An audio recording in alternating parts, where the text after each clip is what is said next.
right, so sorry for this delay and the technology situation, but so did everybody bring their guide, their tutor guide? Okay. Nope. So yeah. So that's an older one. That's an older one, but we just released a newer version of it, and we have some at the office if you haven't gotten one yet. That's the older version, but that's okay. It still has similar stuff in it.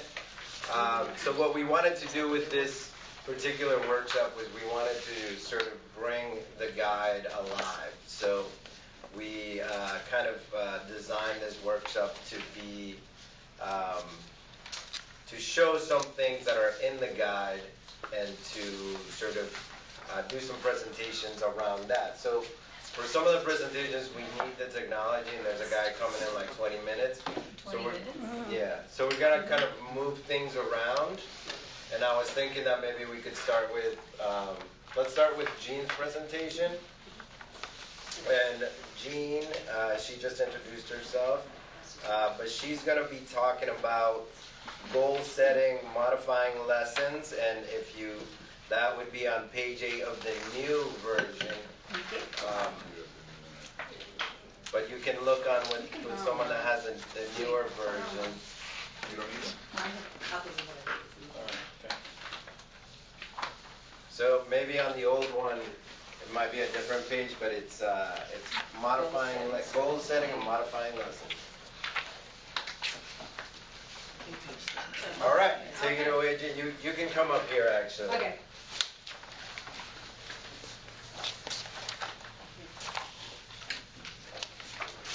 So I wanted to show how, so I know one of the things we encourage is for tutors to use their intuition in how to progress, so some people follow the book and they start with lesson 1, like the English for Everyone book. Sometimes that's not a good fit.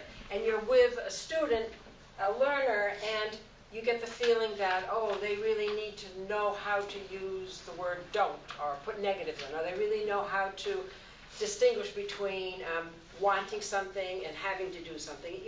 So things like that present themselves, and for me, that's been how I guide myself. I'll write down something that it becomes obvious, or they need to know the vocabulary of the workplace that they're at, and so you might want to go to a vocabulary lesson. So I jump around the book, but one of the things that I've learned, and I think is very valuable for you to know, is that if you know you want to teach a lesson and you set the goal, okay, this is what I want to teach next week. Oftentimes we just go to worksheets, or we go to the book and there's how to work through, and you show them. And I'm trying to get at people to start to think beyond the worksheet. Use the worksheet as a supplement or as a support, but try to find a way to have a conversation-backed lesson rather than a worksheet-backed lesson. So I guess this is just an example. So here's something that came up with me, with my learner. I wanted her to understand the difference between saying, I need to do something, I want to do something, and I have to do something. So that might be like middle beginner. You could just trim this down to just 2 different things you're comparing. It could be comparing I like and I don't like, just something as simple as that. So you would get maybe Google Translate to show them in their native language the difference between the words, so they really understand the difference between the two. So that's one of your supports. And then I would explain, I would model in my own way how I use the words. So, for example, I'd say, I need to get gas, or I need to get gas in my car. Okay, so I need to get gas would be for the real beginner level, but I need to get gas in my car is extending. So again, that's something you could modify. And then I would say, I want ice cream for dessert. There's a difference. I don't need the ice cream, although some people might say they need it to go through the night, but whatever. I want, I need, so I'm showing a distinction. And I'm writing the lessons on a whiteboard, so the person can see that. And then I would say, I have to cook dinner. I have to cook dinner tonight. So just kind of giving examples. Once I can see that my learner gets gets the understanding of the lesson and the distinction between the two. Then we switch now to her attempting to, through, again, no worksheets in front of her, so this is where it's good. I say, okay, tell me something you need to do. And then that's when the struggle comes in. You're going to see them. They're like sweating bullets. They don't want to, I need to work. I need to job. No, I need to, okay, whatever. And you write them down, and you try to get the person to say things they need, things they want, things they have to do. Or whatever your focus is, it's verbal. It's conversationally based. And you wait, and that takes a long time. I mean, these are slow lessons. They're, don't think that because your learner's not getting it right off the bat that they, it's because of you. It's a struggle. And so this person now is going to be, this person now is going to be, I'm going to be writing down the sentences that she has said on the whiteboard. So they're my sentences and her sentences. So we have a catalog right there. Again, still no worksheets. And we go back and forth, and it might be a half hour of slow conversation-based activity, but it's because here's the thing about worksheets, and I'm not against them. I'll use them after, and they can play around with stuff. But so often you get the student who, wow, she can really read English. Wow, she can do the worksheets. I mean, my student can whip off these worksheets. She gets them. But when I turn to her and say, okay, tell me what you want to do. What do you want to do when you go home? She's like, that's the thing. It's the conversation. So what I'm trying to impress upon all of us as tutors is, it is easier in some ways to have them do worksheets because you can see and it's measured. But the hard part for us and for them is the talking, is the conversation.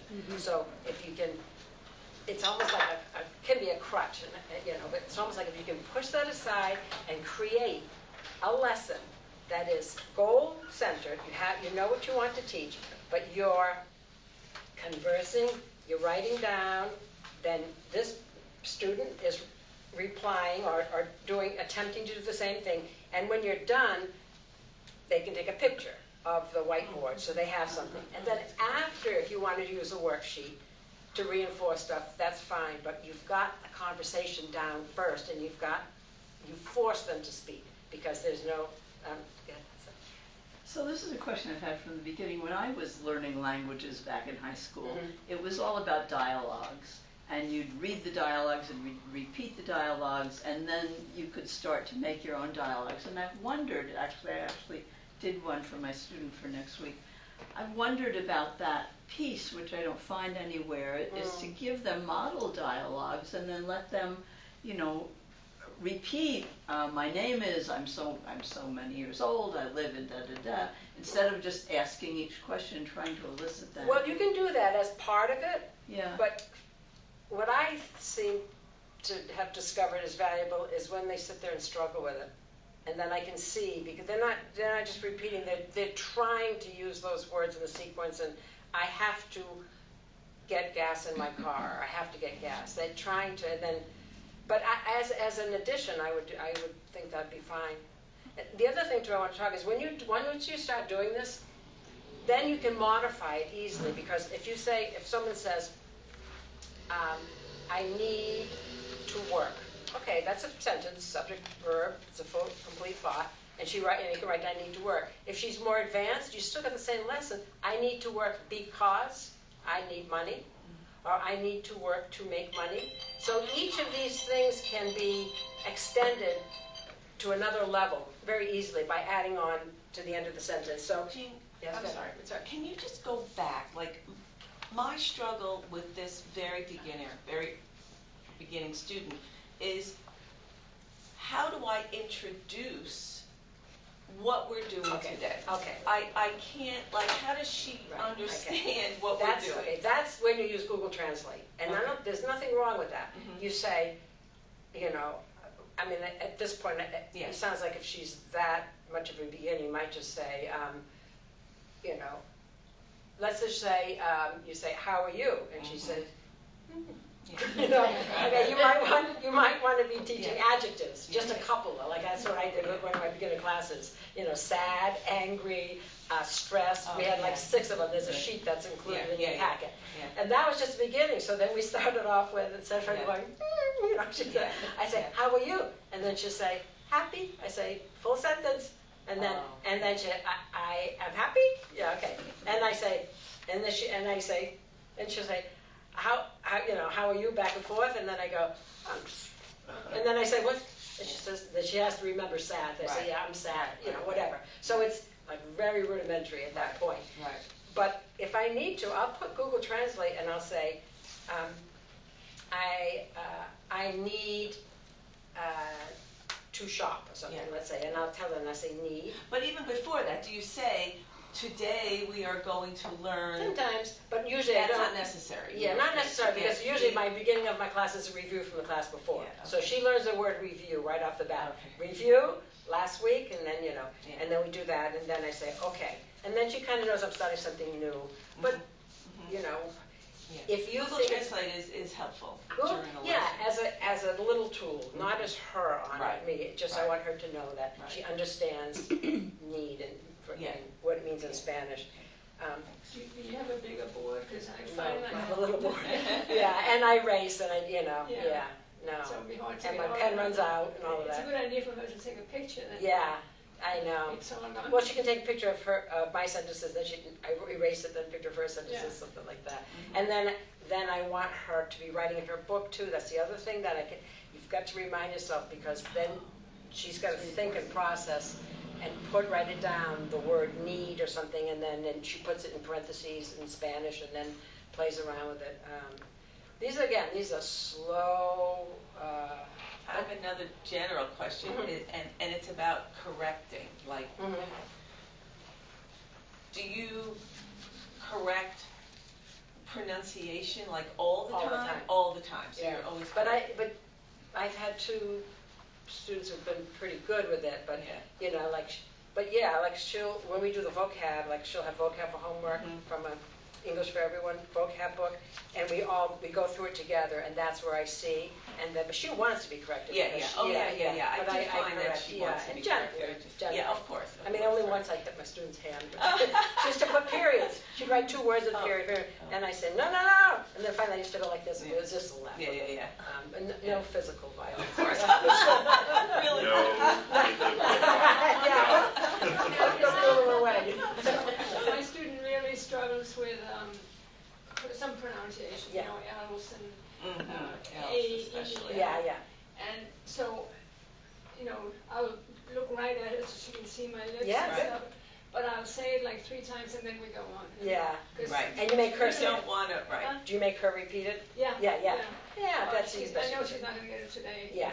Yeah, that's all you can do. I mean, that's the reality of it. If you keep exposing them and you keep getting them to practice, and they're moving at a pace, that's their pace. You can't And berate also, yourself for that. I'd just like to suggest you don't want to quell their willingness to That's right. That's right. Exactly. overstress Yeah. something they're doing That's they right. can't That's get, right. but they're not going to have Yeah. the confidence to try when they No. need to really use Right. it. I'm constantly saying, good, that's good, Yeah, good yeah, job. I just Yeah. want them to build. Yes. I'm wondering if we engage with them more in terms of, we need to look at that again. Yeah. Or yeah. this is good for us to do, or Yeah. something like Yeah, that. I'll Then like that stuff. doesn't put them in a punitive situation. Right. Yeah. Well, yeah, and this different, like the repetition and like I think I mentioned this the other time. I got the librarian wants to come over because I needed another person there for a distinction, and so I said, okay, point. So it was something I forget, and we were laughing hysterically, but she still was having to do the. So anything you can do to help them talk and repeat and. I've always been taught, correctly when it interferes with meaning. So for Spanish speakers, when they say a school and a stop, it doesn't interfere with meaning. Right. So you could practice it, but that's not that Right. important. That would be like a gentle, and mine does the same thing. I say, don't forget. Right. In Spanish, S is S, but here.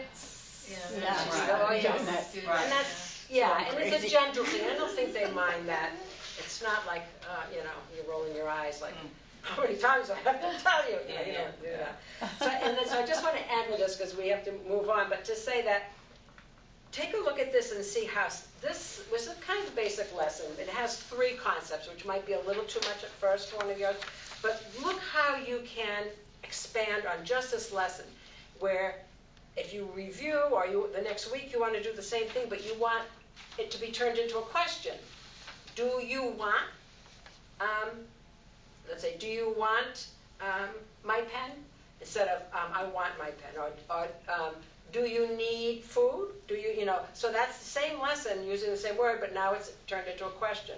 Or have them elaborate and make the sentences a little longer, so there's not just subject, verb, and the adjective or whatever. And then another thing too is do the same lesson, but have them connected all to their job. So if they're cleaning, I need to wash the floor, or I need to clean the dishes, or I want to get to work early. It's just something like that. So it's the same concept. It's review, but you're extending it. You're raising the level a little bit more. So to me, the good thing is that you can yourself create a lesson like this so easily, just based on something you notice they need. Type it up a little bit or something, just so you think it through, and then make it basically about them practicing, them talking. And then later on, if you want to find a lesson in English for everyone that deals with concepts like this, like the word don't, or how to ask a question, they can do those too. But that's the small piece of the bigger lesson. The big piece is that they have to talk, rather than the other way around. And it takes a little while to get into the rhythm, but if you find yourself and you see your students doing all this stuff, the alarm should go off and say, here we go again, where this is a worksheet-based lesson rather than a conversational-based lesson. And so that would be my approach. Do you want to go, Marcy? Who's next? Renee, are you next? I don't care. We have what's the list sequence that he has on the sheet? I'm after you, but okay. Marcy is after me, right whichever, doesn't matter. So what I'm going to Sentences with the verb to be. So you could make, and I didn't make a lot of cards just to keep it easy. I would make all the subject cards, I, you, he, she, it, we, you, they, okay?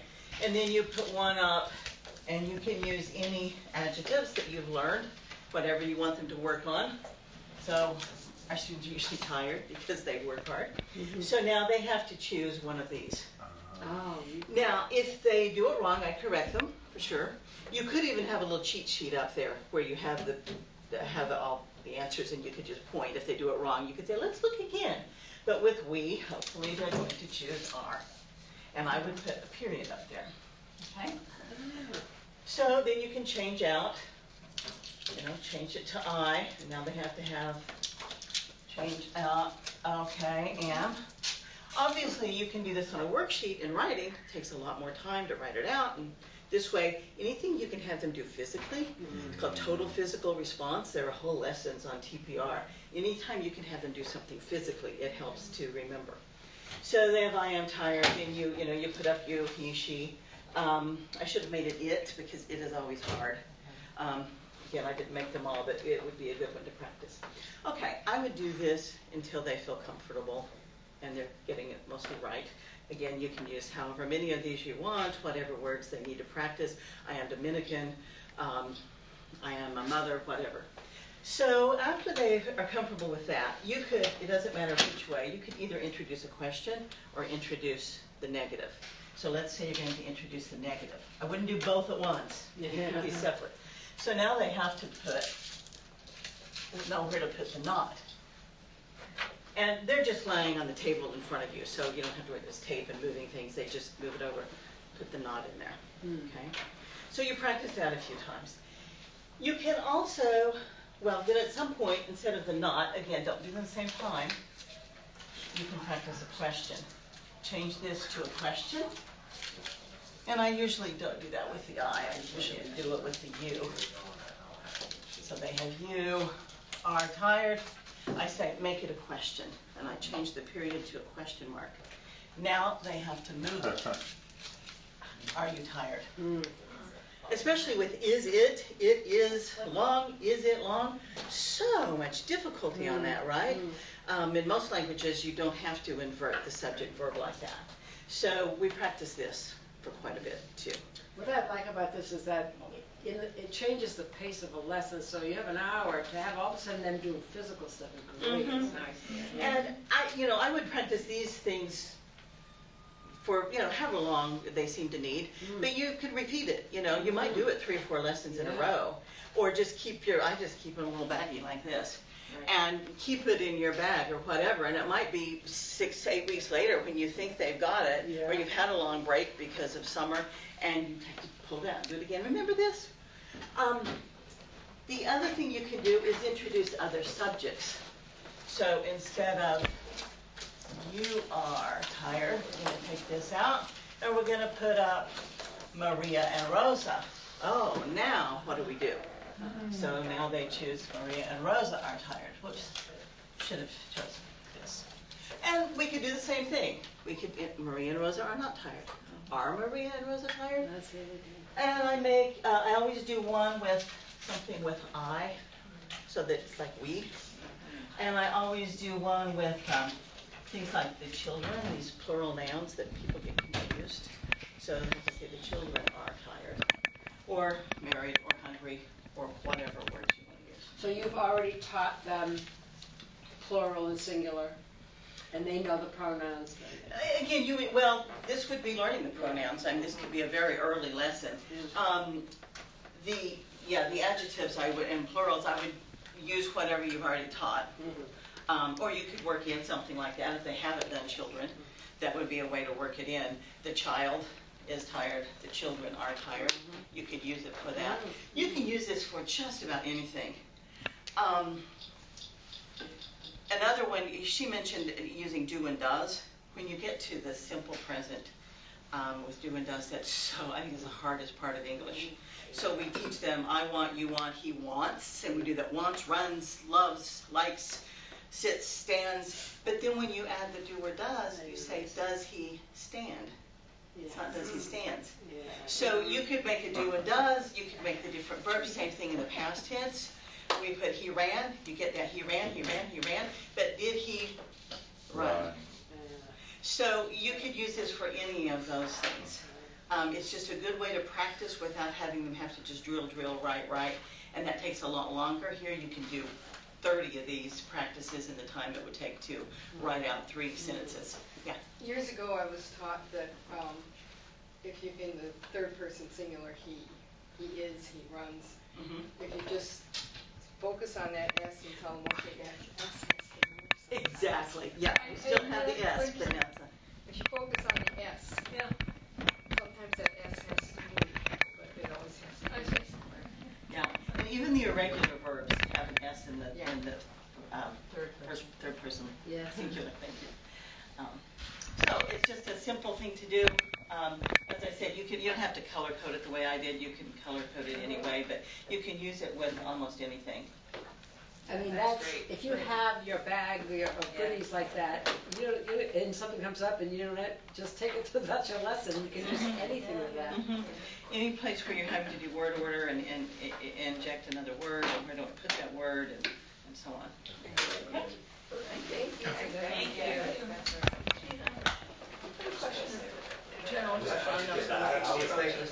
But the idea of going where starting where they are and moving with what they need to know, that's what I've been doing, but there seems to be a focus on a lesson plan, going in with this is my goal for the day, this is what we're going to do. How do you do that? I don't do we It's based on what happened in the last class. Okay, so, or sometimes, I'll come to class with a lesson already prepared based on what last time, but something else comes up that's pressing, I just push it aside. I always write, I have a journal, so I always keep track of everything I do. So sometimes I'll put an X and say, didn't do this week, because she wanted to talk about going to the doctor, and she had pains, and she had to learn stomach ache. So it just went aside. I looked at, I do that. I know what we're going to do, but there's no overall, learning not or learning. Well, yeah, there may be, but there's no overall lesson like this. Yeah, again, that isn't all the time probably, but it's just I always after my class, either that evening or the next morning. I don't wait any longer. I just construct it because it's right fresh in my head. And usually I use it as a guide, but then sometimes something comes up and I don't. But it's a goal. It's goal, setting a goal. Thank you.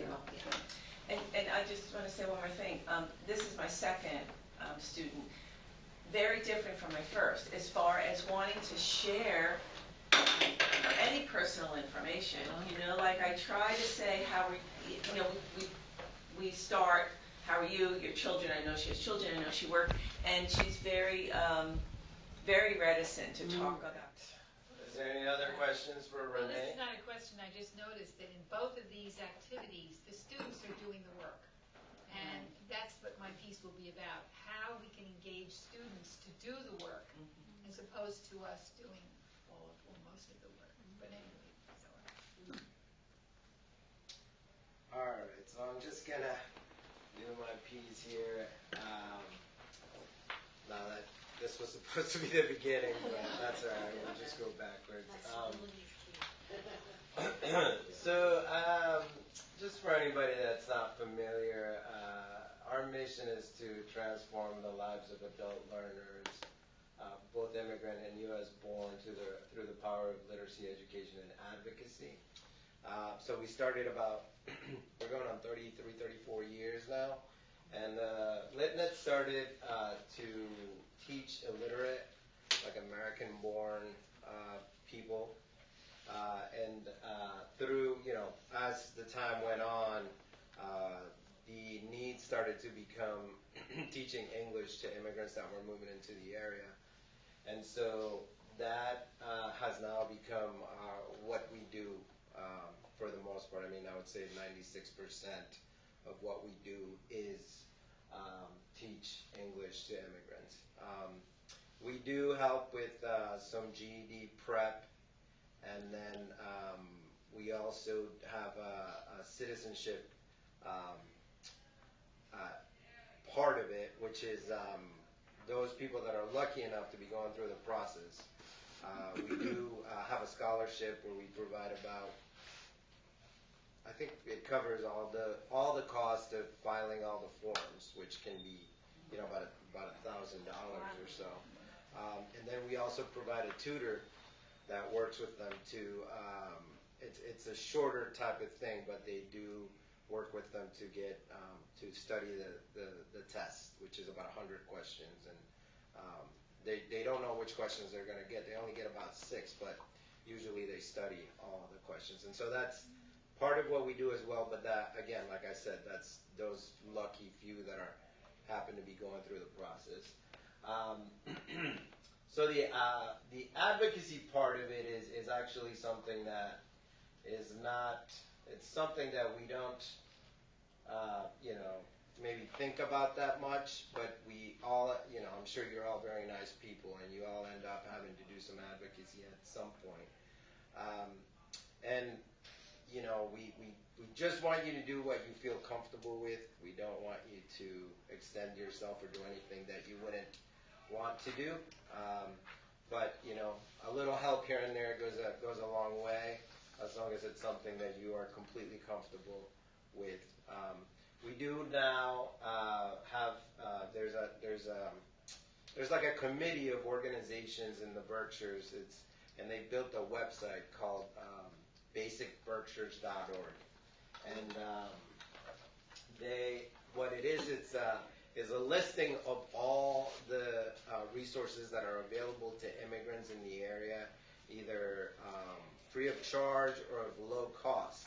So if ever a question pops up that you might not know or you might not feel comfortable answering or whatever it is, you can always point them to that website, and it's multilingual, so they can pop it right in their language, and they can browse and see what if the thing that they need is in there, and that is a good resource for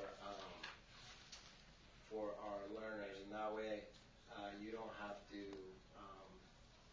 worry about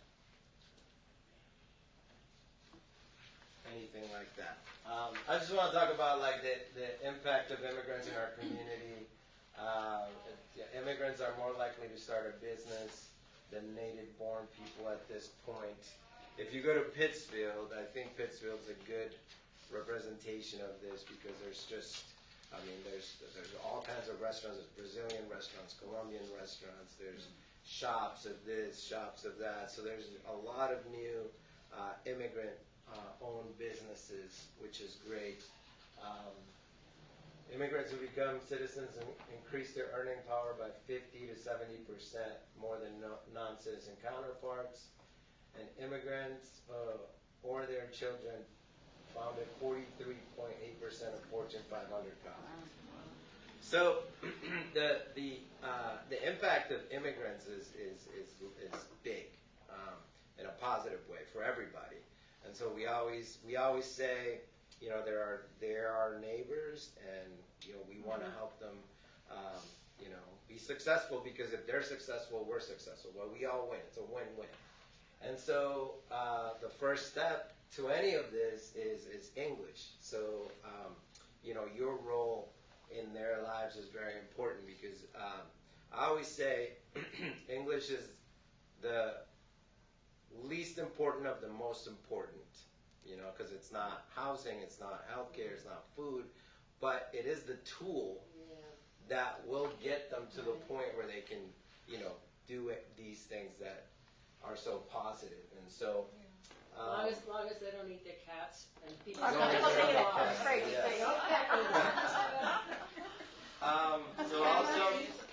I'll jump over here quickly, and I'll just show you. Joking, right?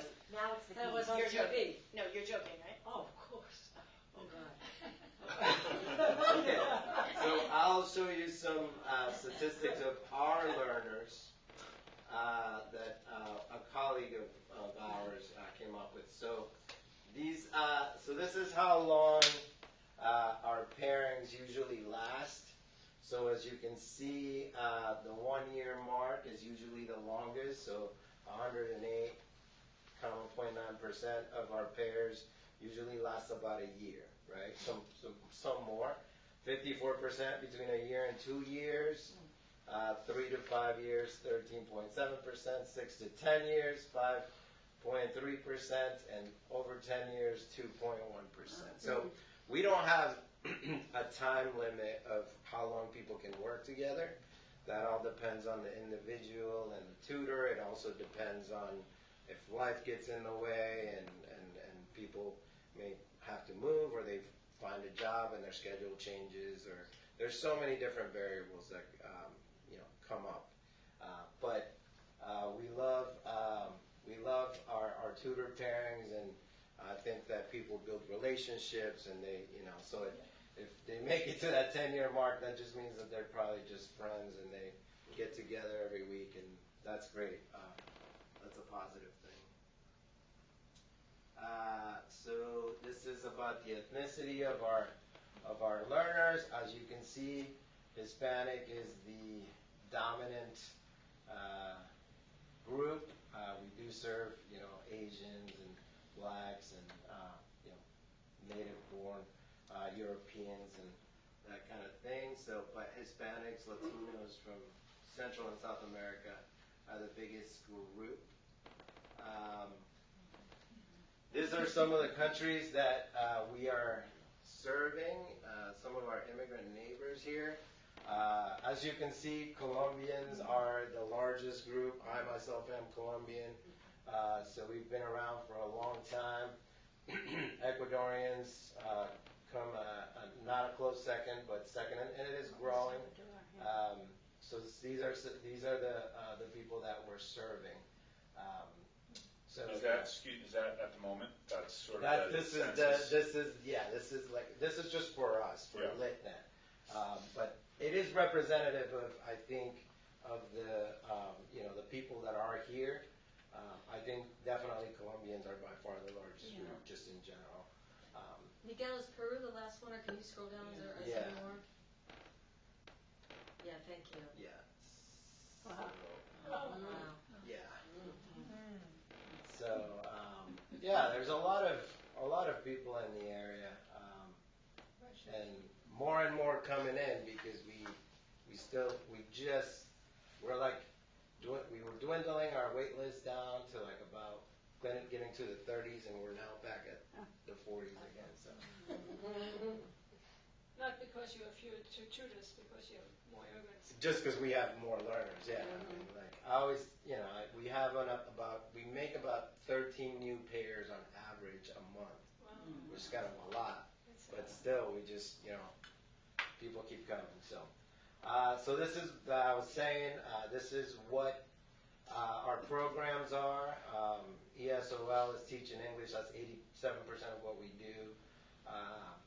Advanced ABE is, advanced learners who are learning, maybe like taking a college course and they need help with something. Citizenship, ESOL and advanced learners, maybe a combination. People who are getting a GED, and then people who are learning English and getting their citizenship. So, again, as you can see, the citizenship is not very big because, like I said, it's just people that are fortunate enough to happen to be going through that process. So,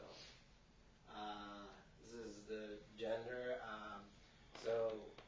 Women tend to be the dominant, but I think that's changing. We're getting a lot more men that are coming to us that are looking to learn English as well. And then the age group, the dominant age group is between 26 to 45. 45 to 49 then comes in a close second. So it's all working age people that want to, succeed, get better jobs, etc.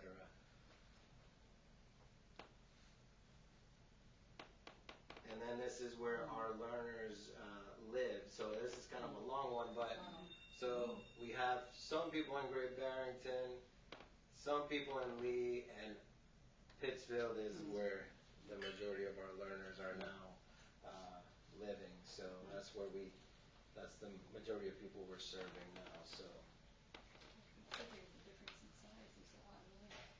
Yeah, Lee and Great Barrington is probably, but the cost of living now is so high that that's where people are going is Pittsfield. So, and that's it for my presentation. Should we jump to your presentation and then was that? Yeah, that's great. Okay. Thank you. Thank you. That's good.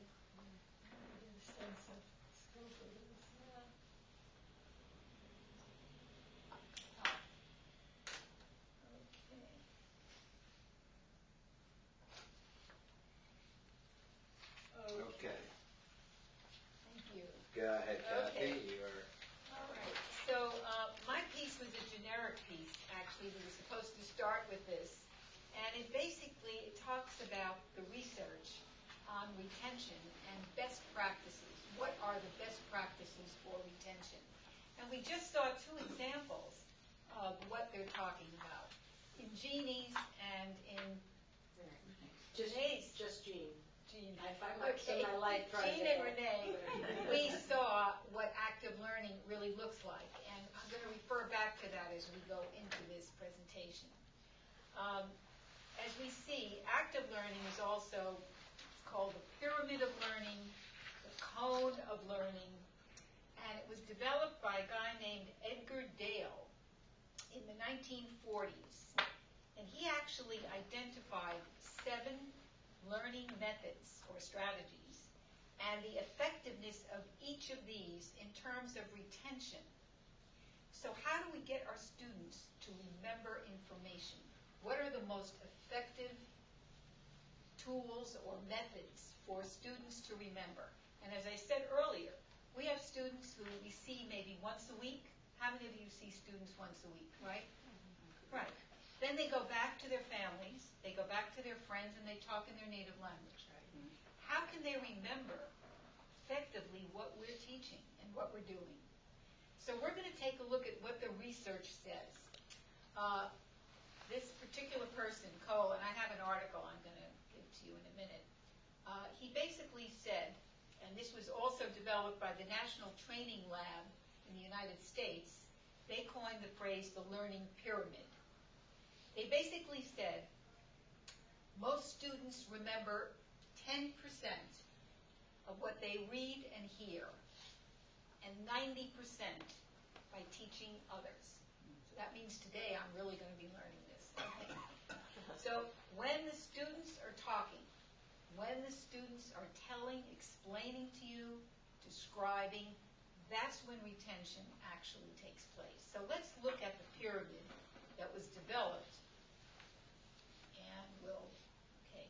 Now, would someone like to read the blue methods? Can you see it? Can anyone see that? In the way, I don't know. Okay. So could someone read what are called passive teaching methods? Okay? Okay. The lecture Lecture, 5% is retained. reading, 10% is retained, audiovisual, 20% is retained, demonstration, 30%. 30%. Okay. So the participatory teaching methods, group discussion, 50%, practice by doing, which we just saw, teaching others, 90%. So our challenge is, how do we get our students to do most of the work and participate and bring them to this passive teaching methods? Remember, all of these, we're not going to kill the baby with the bathwater. We're going to try to bring these and connect it to these. So we're going to look at each one, okay? So I'm going to ask you just for briefly to take a look at these. Okay, so many of you are teachers or you have been students. When your teacher is lecturing, what are some things that you have seen or have done during a lecture that's interactive? How do you get your students to be interactive during a lesson? You ask them questions. You ask them questions. Anything else? You have them write and read with the transcript. You can identify something they may have to look at or write about during your lecture. You may pause, right? Anything else that would enhance retention? We're doing it now. Asking questions. Asking questions or discussing with a visual, having some visual input while you're lecturing. And that's why the PowerPoint and what so many teachers are using now is the whiteboard or the, you see this all the time now. Reading. How can students interact when they're reading? Because reading itself is just decoding. What are some interactions while they're reading? Reading out loud. Okay. Yeah. Anything else? Excuse me. Again, asking questions about what they're reading. Okay. Say it another way. Say it another way. Okay. And anytime annotation takes place while they're reading, anytime you chunk text, anytime there are books on reading strategies while they are reading, usually in our workbooks or when we see a reading passage and then we see questions afterwards. But what are they doing as they are reading? Close reading of text, looking at context, the word before, the word after. What is the meaning of the word? Identifying words they don't know. Highlighting, underlining. All of this is interactive while they are reading. So these are just a few. There are books on this. There's so many. What about audiovisual? How do you get them to interact while they see something here?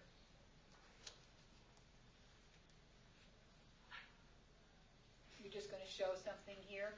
Ask them to describe what they're seeing. Ask them to describe what they're seeing. Ask them to explain what they're seeing. I saw a wonderful example in school where a student got up to a visual and explained the concepts through the visual, because visuals are tools for organizing information. A visual is a tool for organizing. So when students see a visual, they chunk the most important information and they're able to talk around it. So discussion and an audiovisual is very powerful. Okay, it's a talking point. That's what we're doing now. Kids can do that, or students can do that too. I'm still talking about kids. Demonstration. What can we do doing demonstration? How can they interact?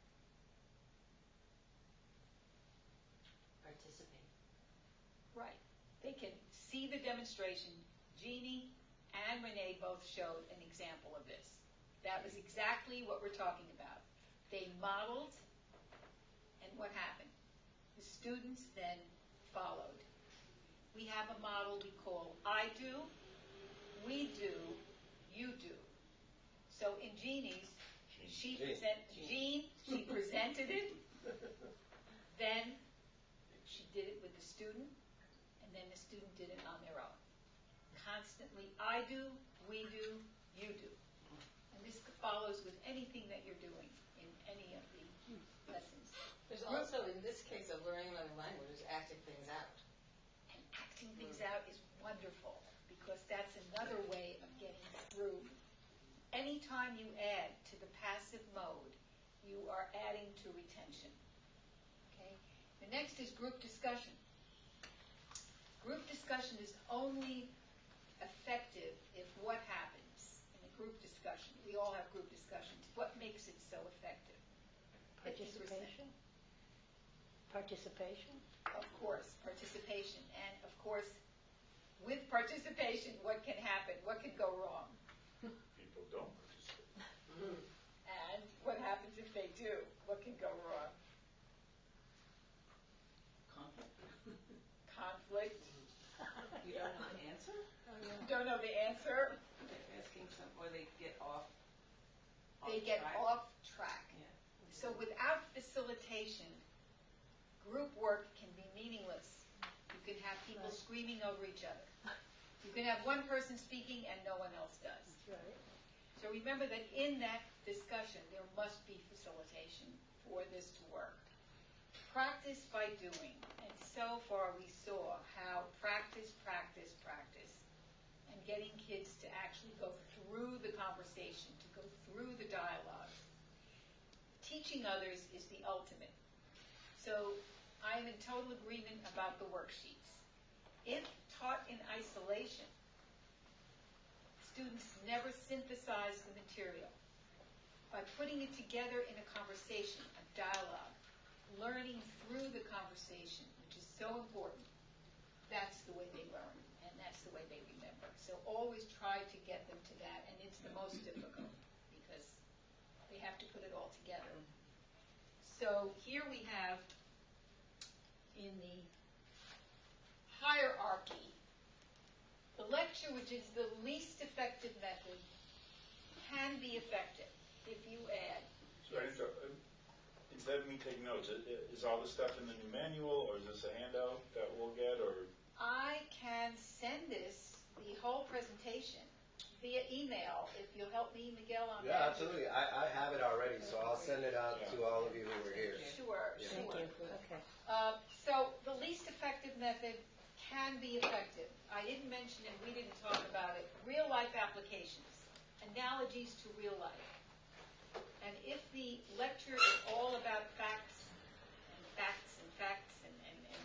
percentages and facts, it's not going to work. You have to relate it to their life. This is so important. Reading all of these, and we're going to see today, as you go to tutor sessions, the participants here, the tutors here are going to show you examples. These are all examples for student involvement. So you'll see close reading of text, context clues, prior knowledge, making sure that students know what they're reading about before you give a reading. The topic is critical. What do they already know about the topic? This is very important. The visuals, we already said. Talking points, demonstrating. I do, we do, and then the group discussion. And finally, practice rehearsal. A lot of the workbooks and the books you see in LitNet may involve a lot of these practice exercises and activities. And you all have, and in fact the next presentation is going to be about lessons. I'm assuming that will, Marcy, you're going to be talking about effective practices. Note the student involvement in those practices. So we could keep the pyramid up, Miguel, to see where you can connect these strategies into the pyramid. But I mean when they're actually presenting.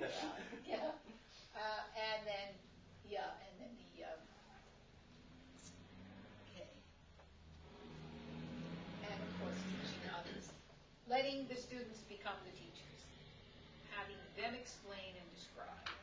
So, with that in mind, the whole piece is about balancing all of what we discussed, balancing this into the passive mode. So I'm going to just give you an example now. If I was conducting a 2-hour workshop, how you would be involved, what I would do in that 2-hour workshop, because we have 15 minutes basically.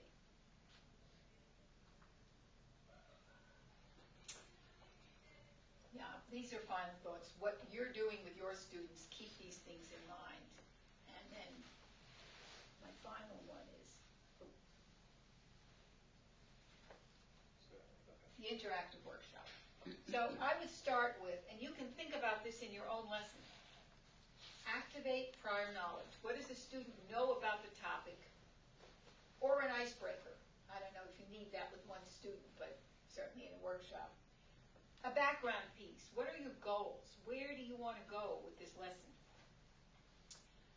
A teaching time with, as we said, questioning, discussion, visuals, whatever strategies you have.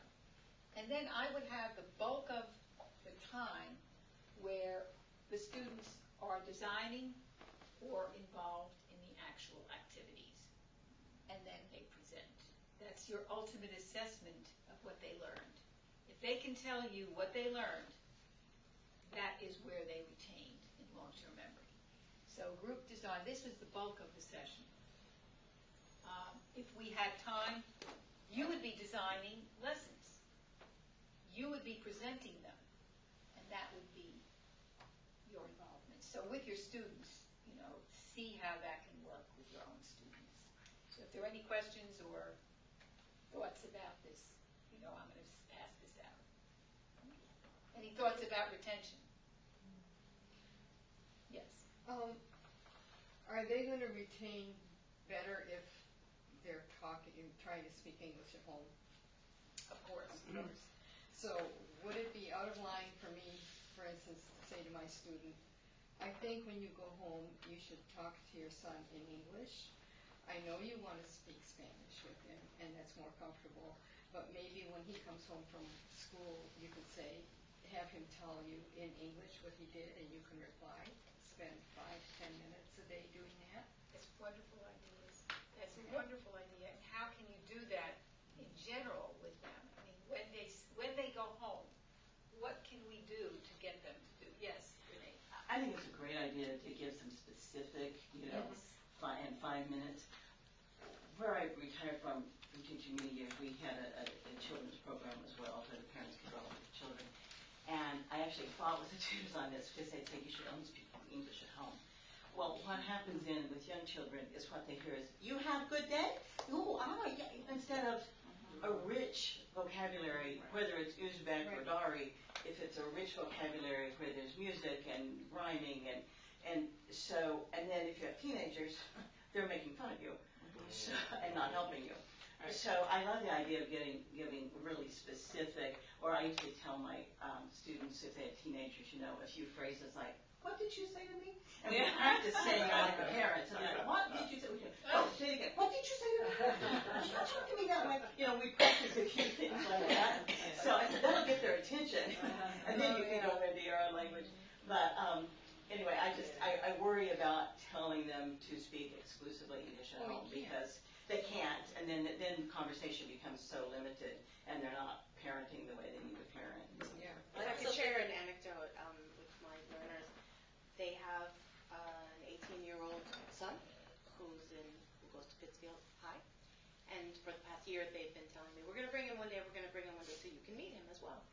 And he finally came to a lesson a couple weeks ago, and his English is fantastic because he had no choice, right? They've only been in this country for a year and a half, and he was immersed, thrown directly into high school and had to learn. And they have, sounds like he told me a little bit about the way they teach students in high school and how they learn English. And I had always been encouraging the couple to speak to him at home in English because I knew that they had a built-in teacher, to your point, and that they could be having group discussions at home, right? And they could be doing that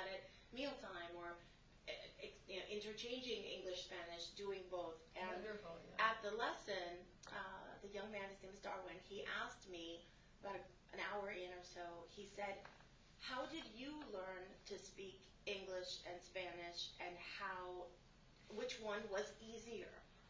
And I said, well, I was incredibly fortunate that, to Renee's point, I learned English and Spanish simultaneously at home. I did not learn one or the other. First, my parents made sure that we spoke both. So it was interesting that was his observation, right, wanting to know which one was harder to learn. But I impressed upon them that they have a tremendous opportunity to not only help him get comfortable, and he's a senior in high school now and thinking about going to community college and what's next for him. They also asked me once if I thought it was possible that a child of immigrants could go to college. Absolutely. So that was a deep moment, and I said, sure. I said, I'm an immigrant too, so yes, we can do it really well. I had a student, my learner's son, perfect English, speaks beautifully, and he even came to class a couple of times. And so I assigned that whole thing, and my learner was dutiful about everything. Never spoke with their son in English. They just didn't do it. I would suggest, particularly to your question, to make it doable, to limit it to a certain amount of time. Don't expect them to go home and speak it. No, of course. Just simply say, if you could do 15 minutes a day, or 15 minutes every other day, would make it more regular for every day. And then they feel like that if it continues longer, no big deal. But they feel like they've got something doable instead of this vast canyon to cover. Exactly. And what about videos? And what do you think about that? Learning English through film. And are students actually receptive to that? A lot of people, older people, say that's other than watching TV. Watching TV? That's like watching hear that all the time. Well, watching TV with subtitles, Yes. so that they're also I'm reading. thinking subtitles. Subtitles in English. In English. Right, so that they're reading and listening at Right. the same time. Yeah, I've recommended that to them as well. You have? Yeah. Yeah, because I've heard so many people say, oh, I learned English by watching TV. And I say, really? You learned English by watching TV? Oh, my goodness. Yeah, that's interesting. Yeah. That your learner's child wants to go to college, because we just started this year. One of our new programs is a first generation college program thing. Okay. So we're doing things like FAFSA, translating FAFSA in Spanish, and all these things. So if they're interested, let Lee know. Okay. If he's interested in going to college, and they're interested in learning how to do the whole FAFSA thing and all that. Okay. Because great. that's one of the new programs that we have going on. So let them know. No, thank you. I appreciate that. Sure.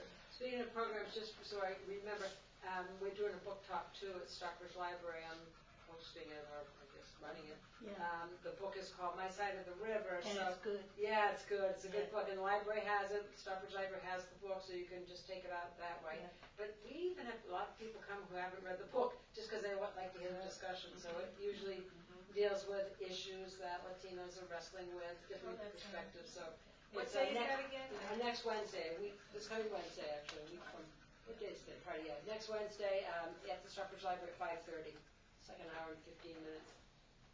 And you have to have read the book before? No, but it's ideal if you. But I'll summarize it, and then the discussion is helpful even if you haven't read the book, because it's interesting usually. I was going to say something about when it said,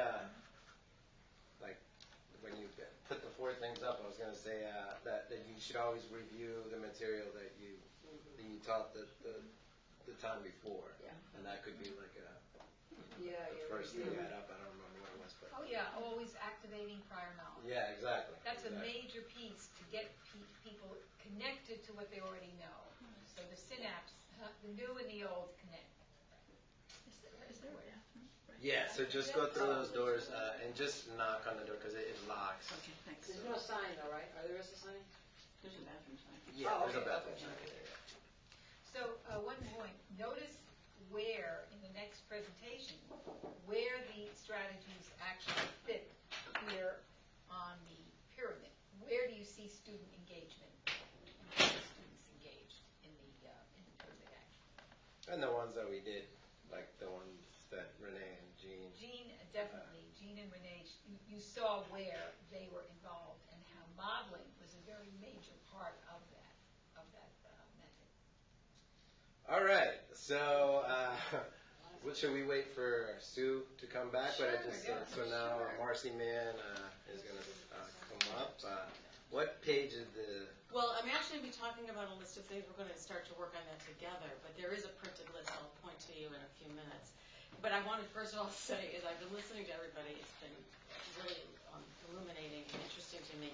But you're going to hear some repetition from me because what I'm asked to talk about are some of the 10, name a bunch of best practices for running a lesson. You know, what are important practices to use as frequently as possible, and many of them have already been said. But in that actuality, you know, one of the best methods of teaching is repeating something in different modes. So you saw it in a mode from Renee. She talked about ways of doing things. Then you heard from Jean, and you heard as well from Kathy.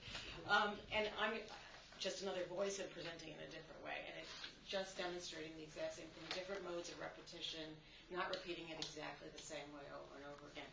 And I also wanted to mention that what's been echoing in my ear and resonating as everybody's been talking, I was a teacher of languages, and I'm also a learning language myself right now. So everything that we've been saying is so true. And also, I have to say about teaching language, when Kathy got to the part about teaching others and how that's such an effective mode, and you're probably thinking, well, how can my learner teach anybody else when it's just she and I or just he and I?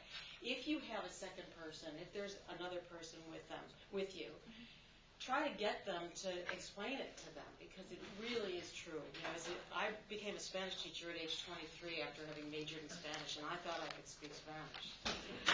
Well, I could speak Spanish after I was teaching for 5 years. That's when I could do it. You really learned Spanish, right? That's when when I had to teach Americans to speak Spanish, I really solidified my knowledge base. So I concur with that, and any opportunity to get to do that, I would certainly recommend that. But in talking about, now that we're all here, and talking about important practices, first thing that comes to mind is to ask you for a minute, those of you who've started and had some successes, which I bet you have. I would imagine you have. What do you consider important practices? I'd love to hear a few from you before we start digging into what we've decided in the LitNet manual are important practices to follow. Anybody has had something work and work more than once that you think, aha, that was useful? Yes. So, Heidi, so very simple things, because English is very basic. But for instance, just writing down colors that she sees around the room, or writing down days of the week, or writing down what she buys in the supermarket. That seems to be sticking. So it's speaking and writing about things that are present in her life, or present in the room. I've used the colors in the room many times. Yeah. Where do you see something green? Where do you see something yellow? Okay, describe that bookshelf. I had a learner describe a bookshelf to me once, because the books were many different colors. So there's one. Using what's in the room, using what's present to your learner. Anybody else?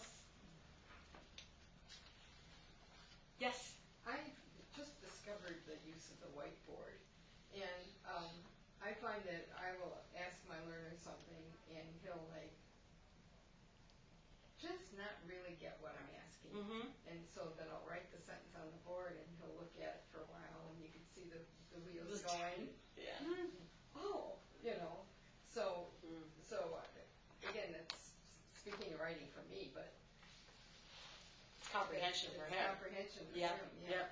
Well, and also I heard somebody mention about the smallness of the whiteboard, that you're coping with a small whiteboard, and I really sympathize with that, because learning to use the space on any size board is an art. Okay, that's not something that necessarily comes naturally, whether it's this big or this big. Using the space well, that's a skill in and of itself. So I have to say, that's so funny you say that, because I taught for 19 years, and every year the students made fun of me, because no matter what, when I would go to the board to write stuff, I'd go smack in the middle of the board, and I'd write it, and then I had to go left or right, and they say, why don't you go to the left? I say, I'm going to do that. It's so funny, but it took too long to. Yeah, so certainly it's a skill that you can learn. So if you focus. You can also use a smaller pen. I got a very big pen from the Liberty Network, and if you get a smaller a pen. That's right. Yeah. Like I said, it's a skill. But if you think about a piece of paper, don't let the whiteboard overwhelm you. You know, think about a piece of paper when you write a letter or if you're writing a list for yourself. How do you organize it so that you understand it? Just think about the board. Take a few minutes and give yourself a break also, because they're hard. And little by little, you might get better at it. Who knows? One more. Anybody else? Yes. In the very beginning, that information sheet that we filled out, I used that to get them to talk about that, tell me about yourself, what's your name, where you come from, and so that became a more fluent and gave us a way to start. Good. And I'm now going to start by talking with you about this list that LitNet has come up with, some of which is basically what you just said, embedded in there. And if you want to take a look now or later, it's on page 7, but I'm going to talk about these 10 important practices. And it's starting with, the very first one says, explain what you'd like to cover during a session. And I heard my colleagues in here talking about whether or not you needed a lesson plan. You may or may not choose to have a lesson plan, but I would recommend that you have a structure each time. And it's a reliable, repeatable structure that your learner comes in expecting, oh, this is what we do when I sit down with my tutor. And actually the very first thing, you talked about just now about the form you filled out, that's a good way to start some conversation in the very first lesson, and you're actually going to be doing some of that in a moment. But I would always start, as Kathy mentioned, with some review. I always talk about what we did after a little bit of a hello, how was your week? That was some snowstorm we had. What did you do during the snowstorm? Sorry, Marcy, what's the name of the... 10 important practices. 10 important practices. It's in the new manual on page 7, I believe. Am I right? Yeah. Yes. You might not have it in the old one. Oh, it's not in the old one, I don't think. Is this the old one? Yeah, this is the old no, one. it's Right. not. Okay. You're gonna, so, Yeah. in addition to having a little conversation at the start, then some review from the week before. If this is what you were doing the week before and you only did I, you, and he, review I, you, and he, and then set the goal for what you're doing next. Today we're going to talk about more than just I, you, and he. I'm going to talk about you and me. I'm going to talk about them, and set the stage for what the goal for your class is going to be. So there's a structure. And let them know what that goal is, then engage in it, practice it. You've heard this already today, for sure. And then by the end of the time you have together, ask them to summarize what you've done. This is what we just spent an hour together. Don't you summarize it.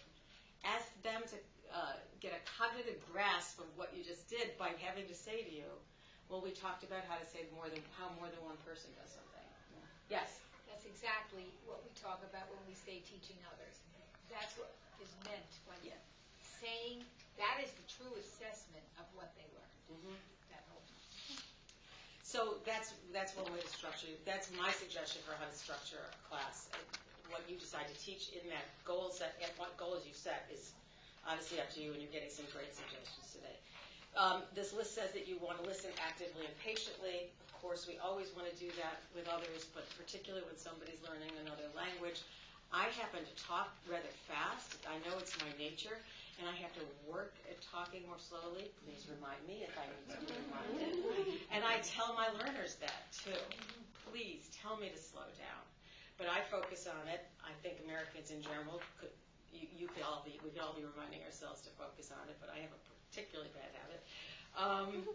And so just be patient. And then there's the listening patiently, which has been mentioned in different ways today, that when it's so tempting to fill in the blanks, when they're trying to say something and they've got 2 words of what you know is a 4-word or 5-word sentence, and it's so tempting.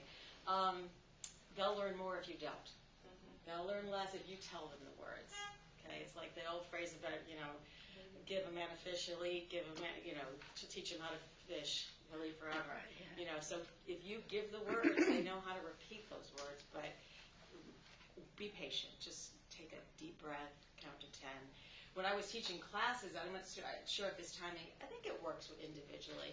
Whenever I would ask a question of my class and there was this dead silence sometimes, I wouldn't move on or take another step until I counted a slow 7. I counted a slow 7. And then I would either ask it again in another way, or I would call on somebody I knew who was going to give an answer that would be helpful for me to teach it. Sometimes getting the wrong answer, is the best way to teach something. Somebody tells you something wrong, incorrect, it's gold for teaching. That's gold. But I count to 7. Just a little tip there. So listen actively and patiently. You teachers are manipulative. I've We been are. manipulative my whole life. I didn't realize it.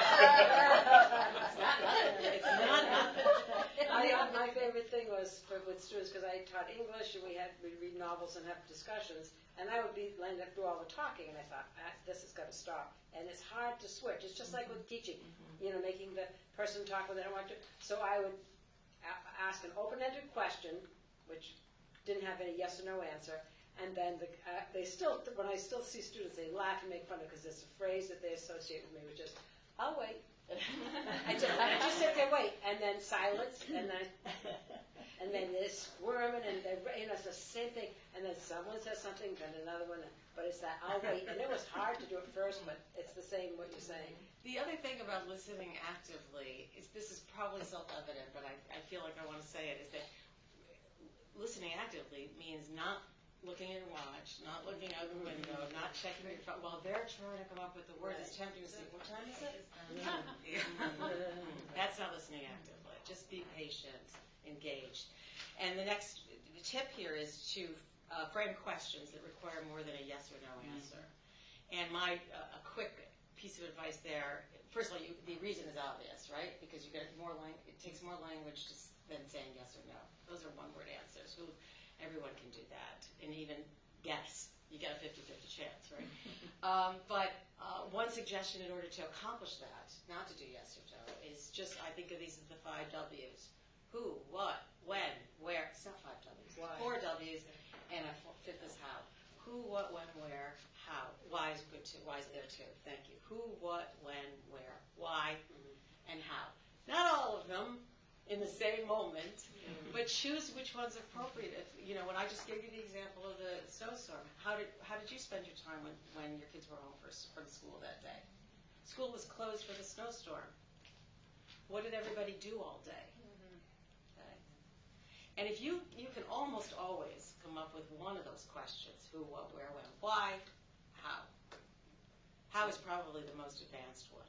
Ultimately, Not did. Requires the most language. Yeah, not did, because that ends it. Did you have a good weekend? Yes. The whole goal is to try to avoid one-word answers. That's what we're trying to avoid. Okay. Speaking in a natural voice, maybe a little more slowly, a little more distinctly. No need to speak louder. That doesn't help anybody. Did you have a good weekend? It's tempting if you think no one's responding to say it again a lot more loudly. It's not that there's no. Just be patient. If the work requires tremendous patience, no way around it. And your natural voice, the way you would talk to a friend on the phone or having coffee. These are adults. Talk to them like they're adults. If you're having trouble explaining an idea, rephrase it rather than repeat it. And this is a skill to be developed for sure. Asking the same question, again, the exact same way, doesn't necessarily make the information any more accessible to the person needing to answer. There's a way of rephrasing it. Don't be shy about acting it out. If your question isn't being understood, don't be shy about using Pictionary, draw on the board if you can. I can't draw, so I tend to act things out, but some people are better at drawing. Or just rephrase the question. So if I were to ask, I'm going to keep using the same example because it's easy for me to say, about that snowstorm, what did you do on the day that school was closed? And the person doesn't quite get what I'm asking. I'm patient, let them think about it. I would say, there was no school the other day, right? No school. What did you do instead? I broke it up into 2 questions. Instead of what did you do when there was no school, and that's way too much to comprehend at once, break it up. So there was no school last week on Monday. What did you and your family do? Okay, so I made a leap there, but it's a much easier leap than that long question. What might have felt like a long question. So find another way to do it. Remember that encouragement, smiles, praise, and laughter also keep a session upbeat and comfortable. I've heard Jean say on numerous occasions we were laughing hysterically. It's wonderful. You know, it just takes the stress level down, and it gains trust. You know, when you can use humor, people learn to trust you.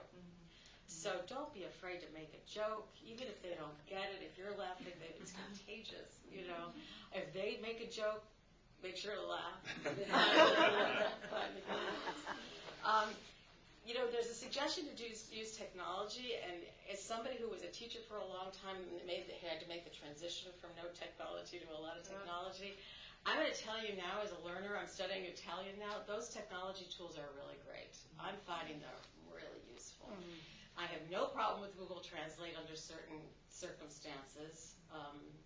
You know, I'm, as I said, studying Italian, and when I'm trying to do my homework and there's a word I just cannot come up with, I have it on my phone, I go to it. Some of the learners are already using some of those handy apps. If you're familiar with Duolingo or Babbel, they have both of them. No, I know Babbel does. I know about Duolingo. Podcasts on them, and there are podcasts that are made specifically for English language learners that are that you can look up, and I bet you there's some on the website if there aren't. You know, certainly, and you're going to show us some of those. Yeah, I'll show a little bit. Yeah, I've been doing a podcast in Italian, and let me tell you, I understand about a third of it. Okay, these are people speaking Italian for 10 minutes in my ear, and I understand about a third of it. But guess what? The next time I listen, that third was absorbed. It's going to make the next third that much easier. So it's handy. So I'm all for using technology. Also, we talked about watching television. In the class I taught slang this summer with some intermediate learners, we used YouTube. We watched some clips from sitcoms with the subtitles on, because we were doing slang. I mean, sitcoms, slang, they go hand in hand, so that was great. Find stuff on YouTube, and you can always add the captions, really handy. Try to devise a way to know if the learner understands rather than asking, do you understand? Okay. That's a simple question. You might get the answer. Yes, I do. If they say, no, I don't, you got to start again. But there are other ways to find out is to, once again, ask another way. Don't say the same thing over again, but ask them to tell you what they do understand. From everything that we've been saying today, what will be your takeaways? Okay, we could ask you that at the end of this group session.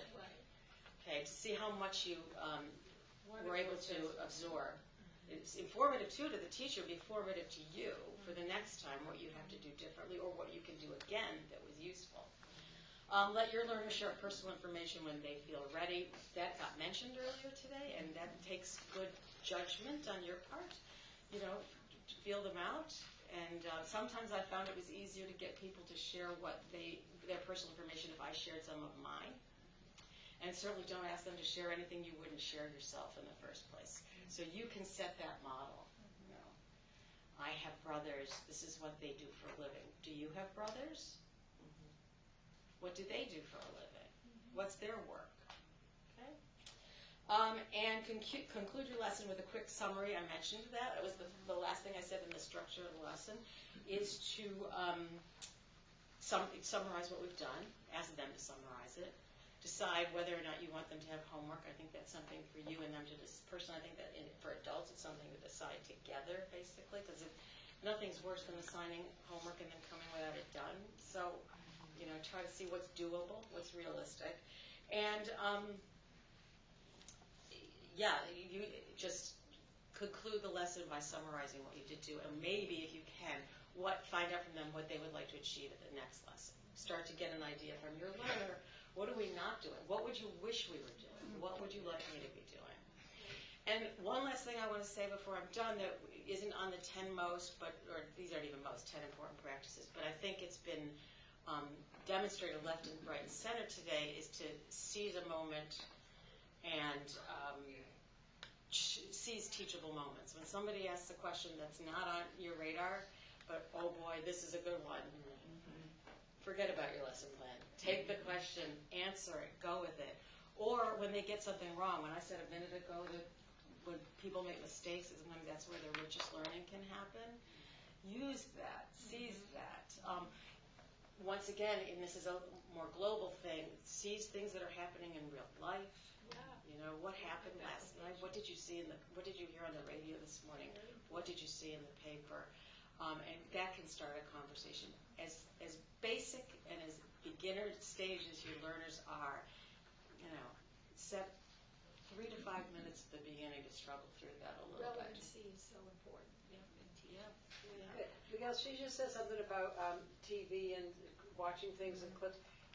I don't know if it's worth mentioning about the Tutor Cafe, and there was that particular lesson when we did a workshop where, I'm forgetting the name, showed the film clips that on YouTube that you can access. Yeah. And that's shared on Tutor Cafe, right? I'm pretty sure it is. Yes. And there was very little talking in the little 3-minute It's film. almost like silent. Silent. Some are like, And it's a perfect lesson because you then turn to the learner and say, what happened? Because they're watching body language and stuff, and the communication is valuable. Where can we reach it? So I'm going to show up if Marcy's Just done with her presentation. All I want is any questions for me, but any questions? This isn't a question, but it relates to what you said about the schedule. You know what helped when some of my students, when I asked them to tell me in their own language personally, I am going to learn today, and personalize the schedule rather than me saying today the objective is, or you will learn. I asked them, what are you going to learn today? I am going to, and they personalized it. So that was helpful to them. I like what you're saying too about studying Italian. You know, I think if you haven't ever learned another language, just to go on Duolingo or one of the free ones, it just helps you remember how hard it is and how much you need to repeat. And these podcasts for learners are short. They're brief. We're not talking about 45 minutes and in my ear. 10 minutes. And I come away with a little more vocabulary. And you realize sometimes you only get 30% of it the first time, you know, and then maybe you listen to it again, and then maybe you still don't get it all. Well, this is sort of a general question, but I've been using Ellie. Yes. But, you know, some of the things, because my beginner is pre-beginner, I actually go in it's very much oriented towards little kids. I feel like, I don't know. There's adult content in there. There definitely is, for sure. Maybe I just haven't. Yeah, I think you just got to search a little, but there's definitely articles.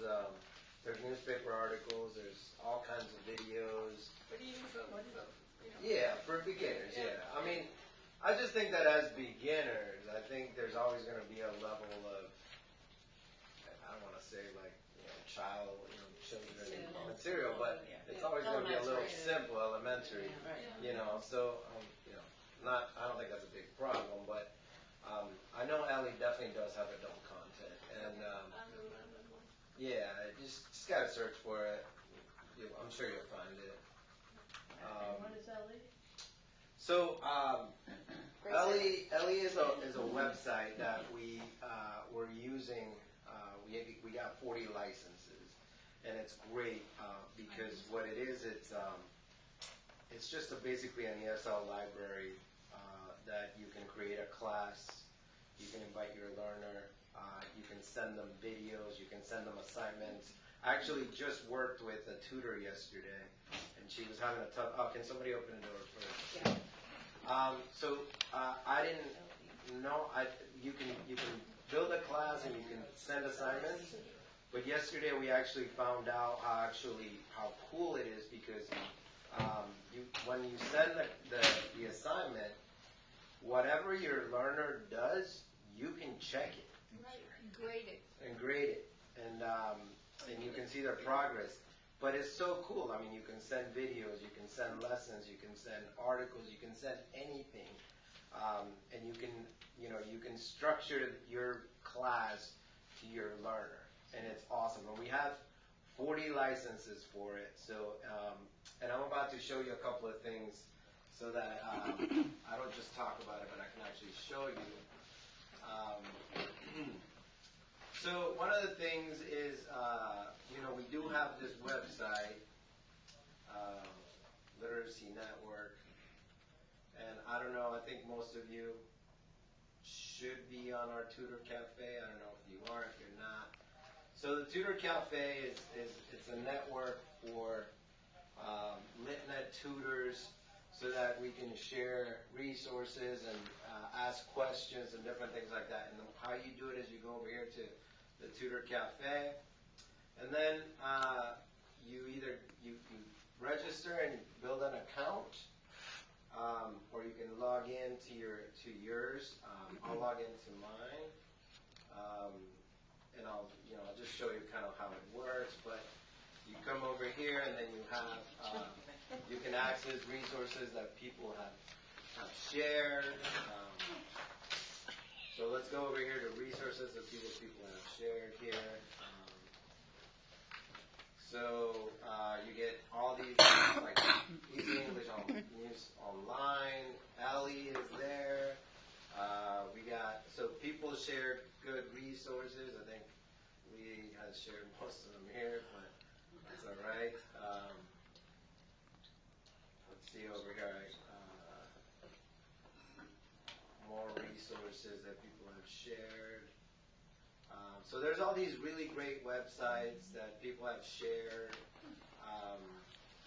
I think that Jessica Treat is the one that shared Yes, the video. using short film and teaching, it's right there. Yeah. Using short film and teaching. That's fun. So What is that, using short film and teaching. Okay. So all these resources that people have shared on the Tutor Cafe are all there, and we definitely encourage people to utilize that. Either make your, and then you can just ask questions, and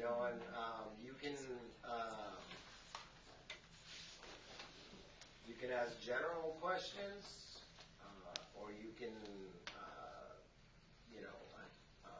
our thing is ESOL, so you can go in here, you can ask general questions, and if you're stuck, if you need a lesson plan, I don't know. It's a great way for and it's just for LitNet tutors.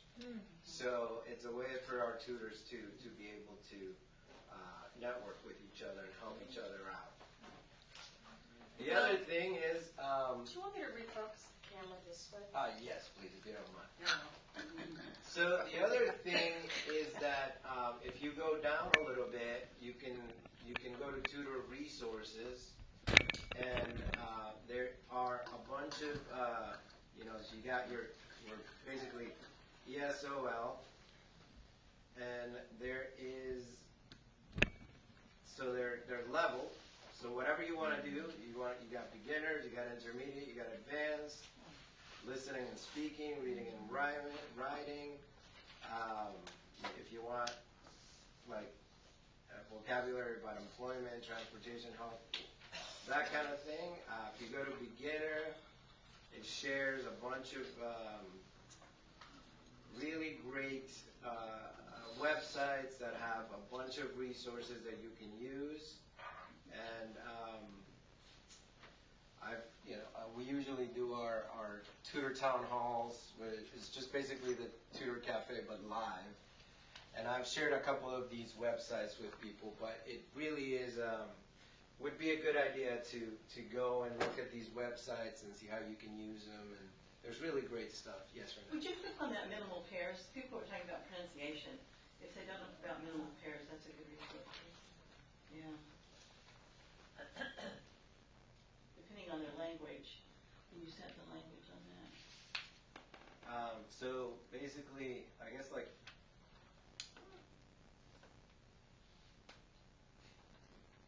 how do you Click on that. Minimal pair.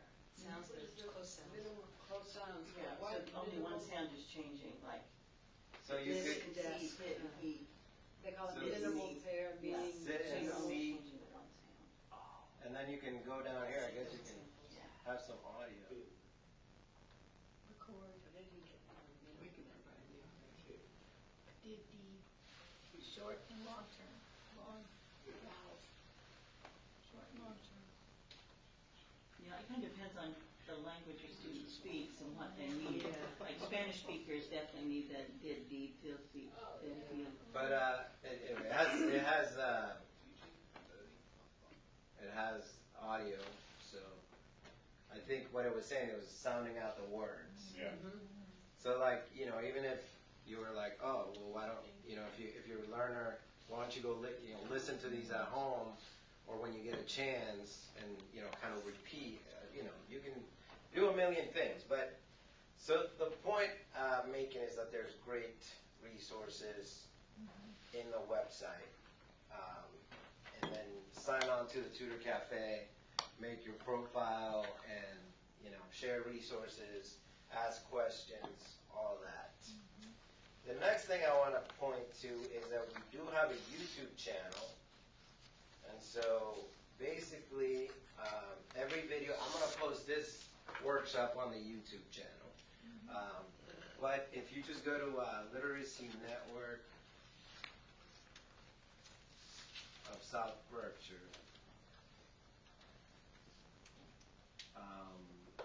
and you just click on it.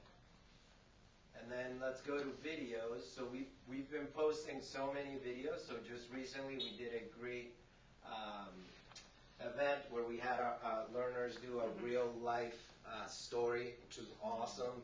And so we just posted all their stories. Very touching, very very great event. So we were talking about Ellie. And so there's two of our tutors, David Goldenberg and Mark Harrell, who have been using it for a while, and they did a workshop about how to use Ellie. So that's also in there. So we have we have workshops that we've done in the past as well. So this is a really great resource. Yeah. I don't know what Ellie is. So Ellie, I think you were in the bathroom when you were talking about. So Ellie is a website that we're using now, and we have 40 licenses. And what it is just basically an ESL library where you can create a class for your learner, and then you can send videos to them. You can send assignments. You can check their assignments, check their work. It's just it's a great resource for our tutors that we want to make available if you're going to use it. And because the thing about LitNet that I personally really like is that we have the ability to be creative, and we have the ability to constantly be looking for new and better resources so that we can make the tutor's experience better. So Ellie is just one of these things that that we have, and I was saying there's a workshop from two tutors of ours that have been using it for a long time, and they kind of give you a rundown on how to use it. Also, they're both willing to meet up with you or do a Zoom and explain to you. They did with Kathy. They've done it with a lot of our tutors, just to help you navigate it. If you have any questions, they're very, very nice guys. So that is available on our YouTube channel. So I don't know. A lot of you came in maybe pre-mock first session with a beginner. We just did this video with Jean and one of our learners, and they did this mock, like what would a beginner session look like? And I think someone was mentioning the sheet. I think it was Sue. So we have a whole sheet that goes with it, and it's like what's your name, telephone number, all these things, and it talks about the use of Google Translate. It's a short video, but it's very interesting. If you've all pretty much started with your learners, but it's a good way to sort of get an idea of where your learner is and what they know, and to not be so afraid that your first lesson must be groundbreaking, as it's so slow. Right, exactly, yeah. So yeah, not to have any major expectations for your first. I would say your first few lessons. Yeah.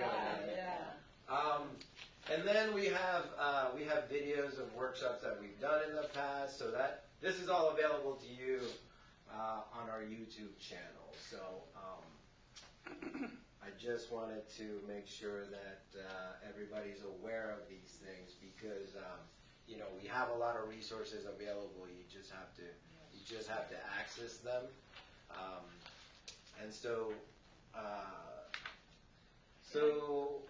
I think that we have about 10 minutes left, so I want to leave 10 minutes for just conversation or questions, anything that. Yeah, I'm not sure if it's posted there as a sheet, a lesson sheet. Remember when I did the workshop, and I just wanted to tell people, it was called Generating Conversation, and I think it's in there, I don't know if it's an attachment or whatever, but it's when I was just saying that one way to generate conversation with your student is if you teach them the who, what, where, when, and why words, and then you have a whiteboard and you write who, what, where, when, and why, just those words so they have a reference, and you say to them something like, I went out to dinner last night. And that's all you say. And then your student, your learner has to go and say, ask me questions using these words, like, where did you go to dinner? That's great. What time did you go? Who did you go with? All these questions about my experience. What did you eat? And I answer, and then when we're all done, I say, okay, summarize. And then they have to say, you went to the, it's hard. It's hard. But it's really, it gets them to force and think about it. And then we switch it. And then, so they have to ask questions. They have to remember it and say it back. And it's a lot of conversation that they're doing. And again, sweating bullets. So that particular example, that lesson is in this video that we did 10 months ago. So would it be under resources? Like, you know how Jessica Treat's thing about Did you film was post there? it? Did you? Yeah, it would be under resources. The actual sheet. If you posted it, yeah. Did you post it on the Tutor Cafe? I thought you told me you did. I thought you posted all of our sheets. I don't think so. I mean, I know Jessica posted her stuff. I thought like. Do you still have it by any chance? Yeah. Do you want to post it? I don't have it. Yeah, so I posted Okay. it. Yeah, you post it. Yeah. On the Tutor Cafe. So oh, basically, maybe I did already. Maybe.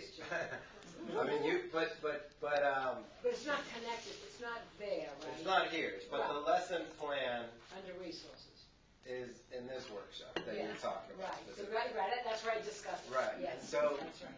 yeah. So the Tutor Cafe is there. I have a tutor that constantly emails me things that like she thinks are great for teaching, and it's awesome because I appreciate it. But I'm like, this is the stuff you should be posting on the Tutor Cafe. You know what I mean? So like, let's bypass the middleman and let's just go directly to the source, right?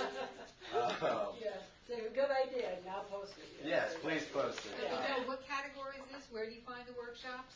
So this is just our literacy network of South Berkshire page, and you just go to videos. Oh, videos right on there. Yeah, and you'll see all the videos, and you'll see. But the printed lessons are. But the printed lessons are in the Tutor Cafe. Yeah, Tutor Cafe. Yeah. Yeah. So if anybody's interested in using Ellie, check out the workshop, and then if it's something that you think is worthwhile and you want to use it, let us know, and Lee will send you login information. Yes. I have a question. Both learners I've been friends with for a few years, and both of them are very focused on a lot of things, pronunciation. So like this morning I was spending some time with B&B and trying to explain just how you physically hold your mouth, where your tongue goes.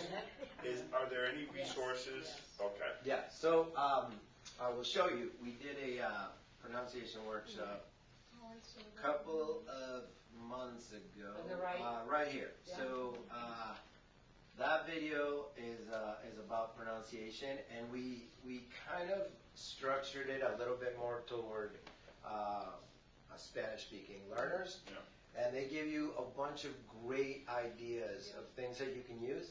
And at our office, we have these little booklets that show you how you should place your mouth, and so that's available at the office if you want to come by and pick one up. So this workshop, I actually thought this workshop was great because it gives you all these ideas of working on the V and the all those sounds that Spanish speakers have such a problem with. And it's like little 5-minute things you can do either at the beginning of your lesson or at the end of your lesson. Very cool, very nice. Good information there. So glad you asked that question. Yes. So this is general. This is wonderful. I've gotten so much this morning, and I'm feeling overwhelmed. I do this one day a week, and I could spend 40 hours just doing all this. Talk to me about that. Yeah. Well, good. Well, so you're going to probably start saying, well, I want to do this, and you're going to end up using 1/10 of it in one lesson. I mean, it's, like the pronunciation thing that it might pop up once. But just in my own preparation. Pick and choose a little bit. Don't make yourself exhausted, really. A little goes a long way, and then the reviewing of it stretches it even more, and then, so. I have a feeling that after we leave today, certain things you'll find yourself thinking about, and there won't be all of it. There'll be a couple things that you keep thinking about. Seize on those. Yeah. I think teachers bring a good set of skills to this project. That's why we're lucky to have these 4 presenters here. I usually start with a review of the previous lesson. We go back to that. I do a pronunciation piece in the beginning, and then I follow the Ellie lessons. Ellie also has lessons, completed lessons, and then we also have books that I reinforce some of those lessons with. That's usually the way I organize it. I have one suggestion, and this kind of falls into the lighter side of things. Marcy, you talked about encouragement and laughter, and you yourself learning a language. One thing that where they're very stressed because they pronounce something incorrectly or they're making a mistake, have them teach you a word in their language and then you pronounce it absolutely horribly. And you've now leveled out, that you're both learning, right? And that brings a lot of laughter sometimes. She thinks it's hysterical when I mispronounce Spanish and words. I think that makes you as a tutor vulnerable, right? In the same way that they are so vulnerable in what they are doing. It's a great idea. My learners and I often laugh about words in Spanish that are different because we're from different countries. So we don't use the same word for many things. And sometimes even instead of using Google Translate, we just say it. And we actually don't even understand each other in our own language because we use different words from different cultures. So I think that also lightens it up and also puts you on the same level with them just for that moment. I always say English is hard. It's hard. And that helps. Okay, so my learner is starting there's a 3-day-a-week English program that she's aware that is. There's so there's a couple. There's BCC Adult Learning Program, and then there's the Adult Learning Center up in Pittsfield. They're also on a huge wait list. Backlog. So that'll help. That'll help. Yeah, that's good. I mean, if she has both, that's better, best case scenario. Another thing is pronunciation. Sometimes too, you have to. I hated 4th grade where you had to mark the accent syllable. I thought, who cares, it's stupid.